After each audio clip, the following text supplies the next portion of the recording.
உண்மையை நம்புங்க. அவர் உங்கள் பிரச்சனையை சரி செய்வார் என்று முழு மனதுடன் நம்பி காரியத்தில் ஈடுபடுங்கள். உங்களுக்கு இந்த துன்பம் சாதாரணது. இந்த துன்பத்தை தாண்டி ஒரு இன்பத்தை கொடுக்க இந்த துன்பத்தை உங்களுக்கு அவர் கொடுத்திருக்கிறார். என்ன சொல்லணும்னா, நீங்க நம்பிக்கையுடன் இந்த பதிவை கேட்கும் போது இன்று இரவு கூட இந்த துன்பத்திற்கு முற்றுப்புள்ளி வைக்கக்கூடிய ஒரு சம்பவம் நிச்சயமாக நடக்கும். அது உங்க கனவுலையும் நடக்கலாம், இல்ல ஏதாவது ஒரு எண்ணத்தின் மூலமாகவும் அதை வெளிப்படுத்தலாம். சாயப்பாவோட அருளை பெற்றவர்கள் நிச்சயமாக மிக உயர்ந்த வாழ்க்கையை இந்த ஜென்மத்தில் அவர்கள் அடைவார்கள். சகல விஷயங்களும் உங்க வாழ்க்கையில நடக்க போகுது. இதுவரைக்கும் நீங்க கடனில் இருந்தீங்க அப்படின்னா எழுதிக்கோங்க, அடுத்த சில வருஷத்துல நீங்க பலருக்கு உதவிகள் செய்யக்கூடிய அளவுல உங்க வருமானம் பெருகும். இது சத்தியம். சின்ன பிரார்த்தனை பண்ணிடலாமா? என் அன்பு சாயப்பாவே, உமக்கு நன்றி. நாங்கள் வறுமையிலும் மிக பெரிய சோதனையிலும் வாழ்க்கையை அழித்து கொண்டும் துளைத்து கொண்டும் ஒரு அடையாளத்தை நாங்கள் உருவாக்காமல், இருக்கிற அடையாளம் தெரியாமல் அதையும் அழித்து கொண்டு வாழ்ந்து கொண்டு இருக்கிறோம். எங்கள் கண்களில் இருந்து இப்பொழுது ஒரு சொட்டு கண்ணீர் கூட எங்களால் விட முடியவில்லை. ஏனென்றால் கண்ணீரே இல்லை எங்களுடைய கண்களில். அவ்வளவு வேதனைகள், நாள்பட்ட வேதனை, நாள்பட்ட நோய், நாள்பட்ட கடன் முடிவுக்கு வர வேண்டும் சாயப்பா. இன்று இரவே நீ சக்தியானவன் என்று எனக்கு தெரியும். இன்று இரவு நல்ல செய்தியை எனது கனவிலோ இல்ல நினைவிலோ காண்பிக்க வேண்டும். நான் தீவிரமான உனது குழந்தையாக இருப்பேன், கடைசி வரை இருப்பேன். யார் என்ன சொன்னாலும் எனது பாதையை, பயணத்தை மாற்ற மாட்டேன் என்று நான் இன்று உனக்கு உறுதி சொல்கிறேன். எத்தனையோ சாபங்களால் நான் அழிந்து கொண்டிருக்கிறேன். சாபத்தை நீக்குங்கள். எங்கள் மீது இருக்கக்கூடிய திருஷ்டிகளை நீக்குங்கள். நல்ல வாழ்க்கையை நீங்கள் கொடுக்க வேண்டும் என்று மனதார இந்த நொடியில் பிரார்த்திக்கிறோம். எங்கள் பிரார்த்தனையை நீர் ஏற்றுக்கொள்ள வேண்டும். உங்களுடைய அன்பு குழந்தையாக இருந்து உங்களிடம் கெஞ்சி கதறுகிறோம். இன்று இரவு நல்ல ஒரு உறக்கத்தையும், உறக்கத்தின் மூலமாக ஒரு கனவையும், கனவின் மூலமாக ஒரு நல்ல வாழ்க்கையையும் நீ கொடுக்க வேண்டும் என்று மன்றாடி கேட்டுக்கொள்கிறோம். அப்படியே செய்யுங்கள் சாய்ப்பா. நன்றி, நன்றி, நன்றி. இந்த பதிவு எக்ஸ்பெஷலி இந்த பிரார்த்தனையில நான் சொல்லியிருக்கேன் இல்லையா, அவங்களுக்காகனதுதான். ஸோ நிம்மதியா, ஹாப்பியா இந்த பதிவை முழுசா கேளுங்க. எல்லாமே நல்லதா இருக்கும். எந்த மனநிலையில இருந்து இந்த பதிவை கேட்கிறீங்களோ அதே மனநிலை உங்களுக்கு கடவுள் சந்தோஷத்தையும் நிம்மதியையும் ஆரோக்கியத்தையும் கொடுக்கட்டும்னு சொல்லி இந்த பதிவை நான் ஆரம்பிக்கலாமா? சாயிரா. என் உயிரின் உயிரானவர்களே,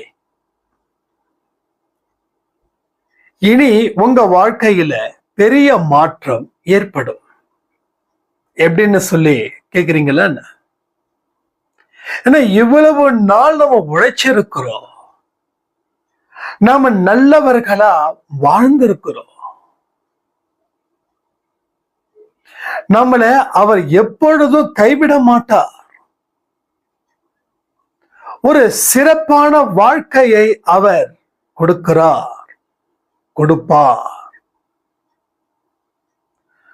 உங்க வாழ்க்கையில ஏற்பட்ட ஒரு கஷ்டங்களையும் அவர் விரைவில் சரி செய்ய போகிறார். நம்புறவங்க ஓம் சாய்ராம் போடுங்க. அப்ப தெய்வம் உங்க கிட்ட நெருங்குது. நீங்களும் தெய்வத்துக்கிட்ட நெருங்கணும். தெய்வத்தை தாண்டி நமக்கு வாழ்க்கை இல்லை அப்படின்னு உணர்வு பூர்வமாக நீங்கள் நம்ப வேண்டும். தெய்வத்துக்கும் உங்களுக்கும் இருக்கக்கூடிய நெருக்கமோ தொடர்போ அதை குறைக்கவோ இல்ல விளக்கவோ இங்க நிறைய தீய சக்திகள் உங்களுக்கு போராடிக்கிட்டே இருக்கும். ஏன்னா நீங்க தெய்வத்துடைய எல்லைக்குள்ள வந்துட்டா அது உங்களை ஒன்னும் செய்ய முடியாதுன்றதுக்காக அது என்ன பண்ணுமா, உங்களை உள்ள உட வராதது போல ஏதாவது ஒரு தடை கொடுக்கும். நம்ம ஏற்கனவே சொல்லியிருக்கோம், ஒண்ணு ஆசைய கிளப்பும், இல்ல துன்பத்தை கொடுக்கும். இந்த ரெண்டுல ஏதாவது ஒண்ணுலதான் ஒரு மனுஷன் மாட்டுறான். அந்த இடத்துல நீங்க எச்சரிக்கையோட இருக்க வேண்டும். இந்த மாயுத்த பயிற்சியில கலந்துகிட்டவங்களுக்கு ஒரு விஷயத்த நான் சொல்லணும். நீங்க இந்த 48 நாட்களில நீங்க எதெல்லாம் ஆசைப்பட்டீங்களோ அதை எல்லாம் விளக்கணும்னு நினைச்சீங்களோ அது எல்லாமே உங்க கண்ணுக்கு முன்னாடி வந்து நிற்கும். திஸ் இஸ் அ சோதனை. இல்ல அந்த பயிற்சியை பண்ண விடாதது போல பிறர் உங்களுக்கு துன்பத்தை வாரி வாரி வழங்குவாங்க, கொடை வள்ளல் மாதிரி. அப்ப ஏதாவது ஒரு விஷயம் அங்க டெஃபினட்டா நடந்திருக்கும், நடக்காம இல்லை. சோ அதுவே உங்க அனுபவமா எடுத்துக்கோங்க. எதை நாம கவனிக்கிறோமோ அது நம்மள முழுங்கிடும். அப்ப எதை கவனிக்கணும் அப்படின்னு நாம தீர்மானிச்சு அதை மட்டும் நாம கவனிச்சு வாழ வேண்டிய பொறுப்பு உங்களுது. ஏன்னா உங்களுக்கு முன்னாடி இங்க நல்லதும் இருக்குது, கெட்டதும் இருக்குது. நாம நினைக்கிறோம் ஏன் கெட்டதை கடவுள் செய்யணும். நான் திருப்பி ஒண்ணு கேட்கிறேன், நல்லதும் உங்களுக்கு முன்னாடி இருக்கே, அந்த நல்லதை ஏன் யோசிக்க போறல? யோசிக்கணும்ல, அந்த நல்லதை யோசிக்கணும்ல, நம்ம ஏன் யோசிக்கல? அப்போ நம்ம அதனுடைய அடிமையா இருக்கும்போது அது உங்களை பாடும் குழியில் தள்ளும். சோ மனுஷனுடைய எதிர்பார்ப்பு என்ன தெரியுமா? வெற்றி, சந்தோஷம், கடவுள் அவனுக்கு துணை இருக்கணும். ஆனா அவன் திரும்ப திரும்ப தீவினையில விழுந்து விழுந்து விழுந்து விழுந்து தீயதையே வாழ்க்கையா நினைச்சு தீய மனிதனாகவே அவன் மாறுகிறான். மாறும் பொழுதுதான் வாழ்க்கையில் அவன் பின்னடைவை சந்திக்கிறான். சோ இப்போ இந்த நொடி கூட நீங்க சொல்லுங்க, சாயப்பா என் முன்னாடி வாங்க, இப்போ என் முன்னாடி வந்து நில்லுங்க,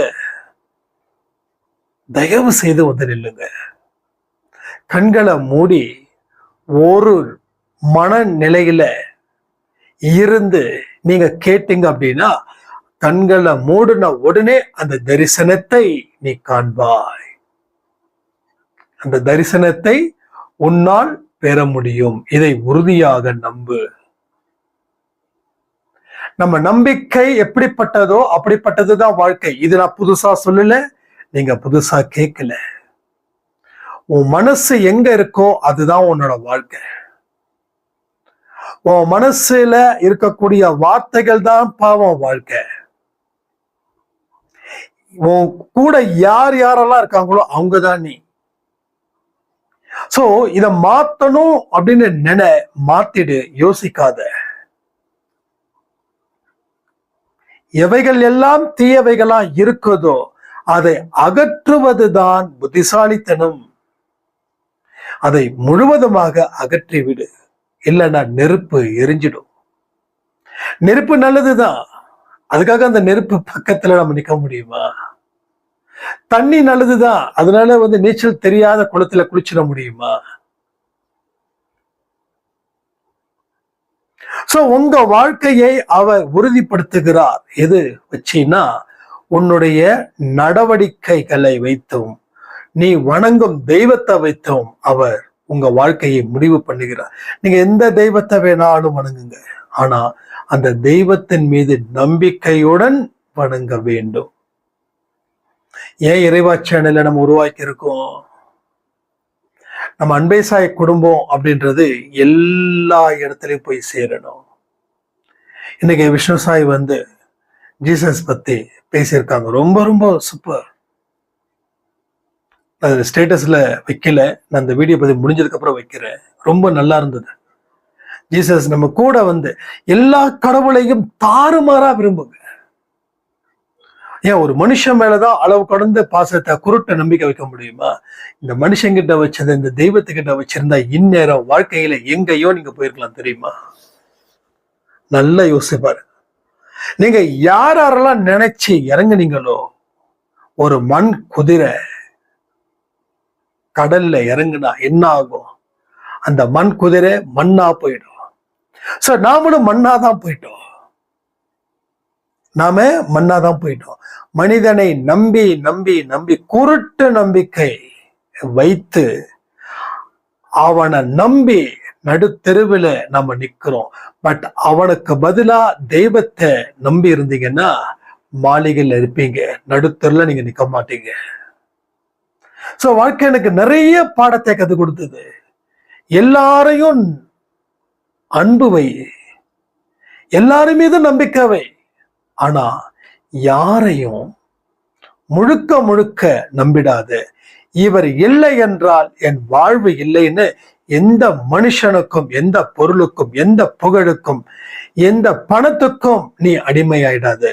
உன்னை விலை கொடுத்து வாங்க முடியாது அப்படின்றத நீ உறுதிப்படுத்து.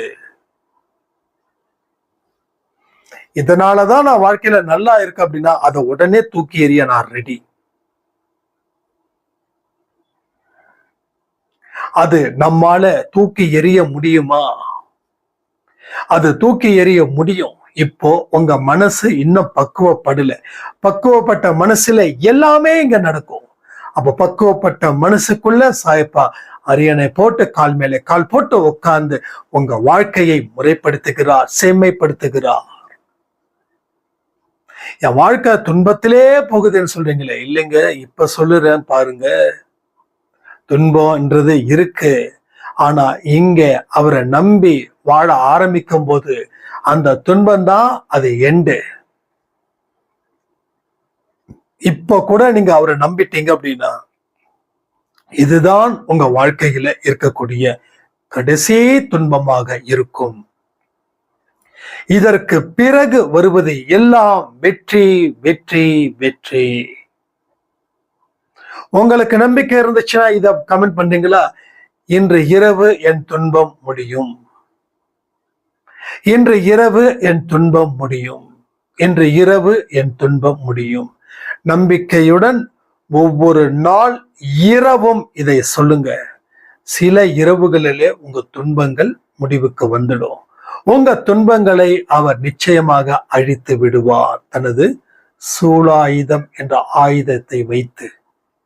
அது நம்பிக்கை என்ற ஆயுதத்தை பயன்படுத்தி நீங்க அவர்கிட்ட வரணும். அதுதான் முக்கியம். சோ எல்லா தெய்வங்களும் கொட்டி கொட்டி கொட்டி கொட்டி கொடுக்குது. எல்லா தெய்வங்களும். ஒரு சாய்ராம் சொன்னாங்க, நம்ம சண்டே அன்னைக்கு இரவு ஒரு ஆடியோ கொடுத்திருந்தோம். அது ரொம்ப பவர்ஃபுல்லா இருந்ததுன்னா, நான் வீட்டை விட்டு வெளியில போறேன், ஒரு 12 மணி இருக்கும், வெளியில ரெஸ்ட் ரூம் போறேன். திடீர்னு என்னோட குல தெய்வத்தை ஒரு செகண்ட் ஒரு மின்னல் மாதிரி போகும்போது எனக்கு உடனே ஒரு ஃபீவர் வந்துருச்சு. நான் என் குலதெய்வத்தை பார்க்கணும் அப்படின்னு சொல்லி நான் 2-3 நாளைக்கு முன்னாடி கேட்டிருந்தேன். ஆனா அந்த ஞாயிற்றுக்கிழமை கொடுத்த பதிவு, அதாவது நேற்று இரவு கொடுத்த பதிவு, அத கேட்கவே என்னமோ பண்ணுச்சு. அதுக்கப்புறம் எங்க வீடு ரெஸ்ட் ரூம் வெளியில தான் இருக்கும். மழைலாம் கிடையாது, இடிலாம் கிடையாது. லைட்டை போட்ட அடுத்த நிமிஷம் ஒரு மின்னல் போல என் குலதெய்வம் வந்துட்டு போயிடுச்சு. ஃபீவர் ஆகி அதுக்கப்புறம் உதி தண்ணியை மிக்ஸ் பண்ணி குடிச்சதுக்கு அப்புறம் கொஞ்சம் 10 நிமிஷம் 15 நிமிஷத்துல நல்லா வேர்த்தது. அதுக்கப்புறம் சாயப்பா எனக்கு கனவுல வந்தாரு. குலதெய்வத்தை பார்க்கறதுக்காக நீ ரொம்ப கஷ்டப்பட்டுட்டு இருக்க, இதோ நீ பார்க்கணுன்றதுக்காக தான் உன் கண்ணுக்கு முன்னாடி நான் வந்து நிறுத்தினேன் அப்படின்னு சொல்லி மறுபடியும் மாயமா சாயப்பாவும் போயிட்டாரு. சோ எப்படின்னா, இப்படி ஒரு மிராக்கள் நம்ம அன்பே சாய் குடும்பத்துல நடக்குதுன்னு நினைச்சு பார்க்கும் போதே ரொம்ப பெருமையா இருக்கு, ரொம்ப பாதுகாப்பாகவும் இருக்குதுன்னாங்க. அவங்க அந்த பெருமையை தாண்டி ஒரு வார்த்தை சொன்னாங்க, பாதுகாப்பு. இந்த அன்பே சாய் குடும்பத்துல உங்களுக்கு மிகப்பெரிய பாதுகாப்பு சந்தோஷ் கொடுக்கல, சாயப்பா கொடுக்கிறார். ஏன்னா சந்தோஷுக்கே சாயப்பா தான் கொடுக்கிறார். அப்ப இங்க ஒவ்வொரு மனுஷங்களுடைய தலையிலும் அவர் தனது அதிகாரத்தை செலுத்துகிறார். நம்ம என்ன தேவை இருக்கோ அதை அதிகாரத்தின் மூலமாக அவர் நமக்கு பெற்று தருகிறார். சாதாரணமா நினைக்க வேண்டாம். உங்க வாழ்க்கையில இனிமே வரக்கூடிய மாற்றங்கள் ஒவ்வொன்றும் வெவ்வேறு விதமாக மாறும். ஒரு அற்புதத்தை கண்டெடுக்கக்கூடிய தகுதி இங்கே தொடர்ந்து இந்த பதிவை கேட்பவர்களுக்கும், இந்த பதிவில் சொல்லப்பட்டதை நம்பி அதன் மூலமாக காரியத்தை செய்பவர்களுக்கும் இது நடக்கும், இது நடந்தே தீரும்.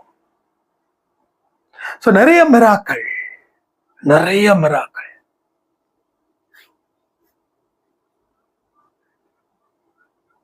உங்களுக்கும் அந்த மிராக்கள் இனி நடக்கும். ஏன் இன்னைக்கு இரவு கூட நடக்கலாம், இன்னைக்கு இரவு கூட நிச்சயமா நடக்கலாம். உங்க காரியத்துல நீங்க கவனமா இருக்கணும்.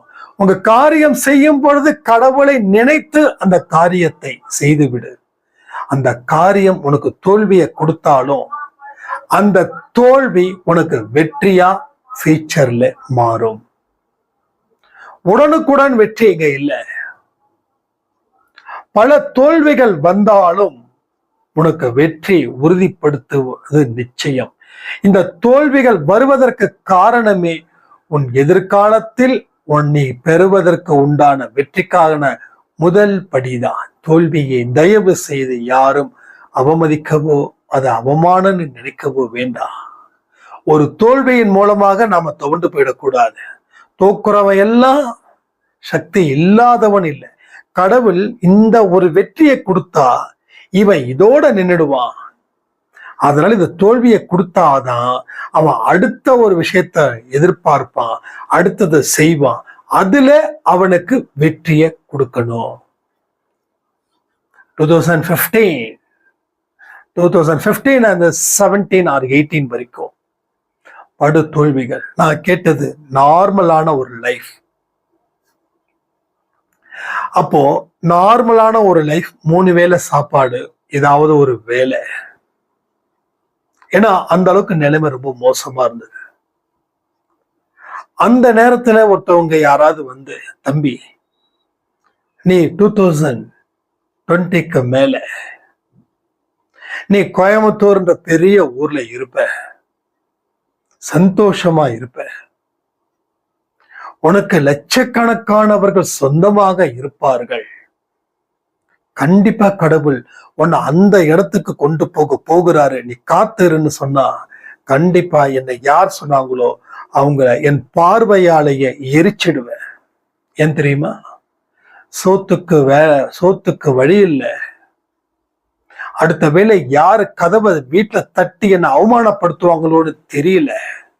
சொந்த ஊர்ல விலை போகாதுவன் வேற ஊர்ல விலை போக முடியுமா? சோ நல்லா யோசிப்பாரு. இப்ப கூட நான் உங்ககிட்ட ஒரு அற்புதம் நடக்குது, ஒரு அதிசயம் நடக்குதுன்னா, நீங்க என்ன மனசுல ஒரு இடத்துல கூட திட்டிருக்க மாட்டீங்க. நீ தம்பி எனக்கு அதிசயம் வேண்டாம், அற்புதம் வேண்டாம், ஒழுங்கா வாழ்க்கை இருந்தா அது போதும், நீ சும்மா வந்து உருட்டிக்கிட்டே இருக்காதுன்னு. எதுவுமே உருட்டல் இல்லை, எல்லாமே உண்மைகள். இன்னைக்கு நடக்காத வரைக்கும் இத பொய்ன்னு நீங்க நம்புவீங்க. ஆனா நாளைக்கு நடந்துச்சுன்னா இது எல்லாம் உண்மைன்னு நம்புவீங்க. ஒரு அம்மா சொன்னாங்க, நான் சொல்லியிருக்கேன் 2-3 ஆடியோல, தம்பி நீ என்கிட்ட கடன் இப்ப வட்டிக்கு கடன் வாங்கின, வட்டிக்கு கொடுக்குற, அதே மாதிரி என் கணவன்கிட்டயும் கடன் வாங்கி வட்டியா கொடுத்துட்டு இருக்க. உன்னை பார்க்கறதுக்கே பாவமா இருக்கு. ஆனா கடவுள் உன்னை ஆசீர்வதிக்கிறார். நீ இன்னும் சில வருஷத்துல பலருக்கு கடனை கொடுப்ப அப்படின்னா. நம்ம இன்னைக்கு கடனை கொடுக்கல, கடன் கூட கொடுத்தா திருப்பி வரும். ஆனா இன்னைக்கு நிறைய உதவிகள் நம்ம சைலண்டா செய்யறோம். ஒரு ஒரு உதவியையும் ஸ்டேட்டஸ் எடுத்து போறதுக்கு எனக்கு விருப்பம் சத்தியமா இல்லை. நீங்க கொடுக்கிற கேஷ், என்கிட்ட இருக்கிற கேஷ், ரோட்டில் யாராவது பசி அப்படின்னா அவங்களுக்கு ஃபுல்லா ஒரு மீல்ஸ். இன்னும் நிறைய சபைகளுக்கு. அப்போ கடன் கடனை விட தாண்டினது இது, ரைட்டா? கடனை விட தாண்டினது. நான் இவ்வளவு தூரம் சம்பாதிக்கிறேன்னா அதுல ஒரு பர்டிகுலர் பெர்சன்டேஜ் எடுத்து வைக்கிறேன். அடுத்தது நீங்க கொடுக்கிற 100, 200, 500 இதெல்லாம்.